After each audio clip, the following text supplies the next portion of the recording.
اللہم صلی علی محمد وعلی آل محمد۔ محترم سامعین و ناظرین، قرآن و حدیث کی روشنی میں ایک خوبصورت وظیفے کو، خوبصورت دعا کو لے کر آپ کا دوست احمد رضا حاضر خدمت ہے۔ محترم سامعین و ناظرین، اللہ کریم کے کریم نبی آخر الزماں، امام الانبیاء، شافع روز جزا، شافع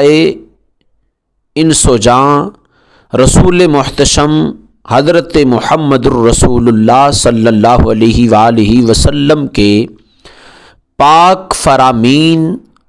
آپ علیہ الصلاۃ والسلام کی پاک احادیث یقیناً وہ اللہ کریم کا ہی فرمان ہوتا ہے جو رسول عربی علیہ الصلاۃ والسلام کی پاک زبان سے نکلا ہوتا ہے۔ محترم سامعین و ناظرین، تمام اقسام کی پریشانیوں سے نجات کے متعلق حضور علیہ الصلاۃ والسلام کی ایک پاک حدیث آپ کے سامنے بیان کرتا ہوں،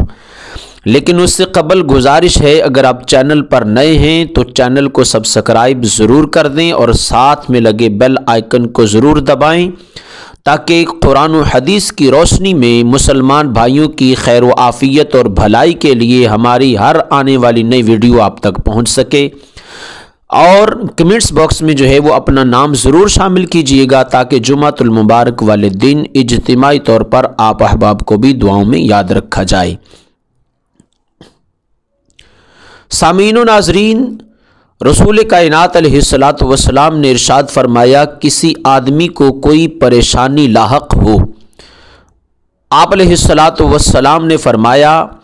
وہ پریشانی کسی بھی قسم کی ہو سکتی ہے، وہ رزق کی تنگی کی ہو سکتی ہے، وہ گھریلو ناچاکی کی ہو سکتی ہے، وہ میاں بیوی کی لڑائی کی ہو سکتی ہے، وہ اولاد کے نافرمان ہونے کی ہو سکتی ہے، وہ شادی کی بندش کی ہو سکتی ہے، وہ جادو ٹونے کی ہو سکتی ہے، وہ اولاد کا کہنا نہ ماننے کی ہو سکتی ہے۔ الغرض کائنات عالم میں انسان کے لیے جتنی بھی پریشانیاں ہیں، ان تمام پریشانیوں کے لیے یہ مجرب وظیفہ ہے، اور رسول کائنات علیہ الصلاۃ والسلام کا پاک فرمان ہے۔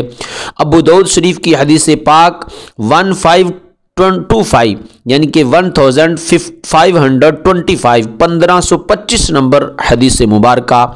حضرت اسماء بنت امیس رضی اللہ تعالی عنہا بیان فرماتی ہیں، رسول کائنات علیہ الصلاۃ والسلام نے مجھ سے فرمایا، کیا میں تمہیں ایسے کلمات نہ سکھاؤں جن کو تم پریشانی کے وقت پڑھا کرو؟ اور وہ کلمات جو ہیں وہ یہ ہیں۔ پھر رسول اللہ صلی اللہ علیہ وآلہ وسلم نے یہ کلمات پڑھ کر اپنی پاک صحابیہ کو جو ہے وہ بیان فرمایا، اللہ ربی لا اشرک بہ شیئا، اللہ ربی لا اشرک بہ شیئا، اللہ ربی لا اشرک بہ شیئا، اللہ ہی میرا رب ہے، میں اس کے ساتھ کسی چیز کو شریک نہیں بناتی۔ اور پھر اس پہ محدثین نے فرمایا ہے کہ اس اول آخر درود شریف کے ساتھ اس دعا کو 3 مرتبہ پڑھ لینے کے بعد جو بھی دعا مانگی جائے گی وہ کریم نبی علیہ الصلاۃ والسلام کے اس مبارک حدیث پاک کے صدقے، اس مبارک فرمان کے صدقے اللہ کریم ہر اس پریشانی سے بندہ مومن کو ضرور نجات عطا فرمائے گا۔ السلام علیکم ورحمۃ اللہ وبرکاتہ۔